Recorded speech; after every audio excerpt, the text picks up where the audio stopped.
National Weather Service in Omaha has issued a severe thunderstorm warning for extreme north central Lancaster County, Saunders County, until 8 p.m. At 7:23 p.m., Doppler radar indicated a severe thunderstorm capable of producing damaging winds in excess of 60 miles per hour. This storm was located near Valparaiso, or 20 miles northwest of Lincoln, and moving northeast at 30 miles per hour. Nickel-size hail may also accompany the damaging winds.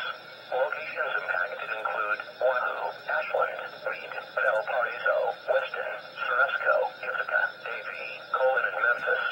This includes the following highways: Highway 77 between mile markers 81 and 100, Highway 92 between mile markers 438 and 456. Severe thunderstorms produce damaging winds in excess of 60 miles per hour, destructive hail, deadly lightning, and very heavy rain. For your protection, move to an interior room on the lowest floor of your home or business. Heavy rains flood roads quickly, so do not drive into areas where water covers the road.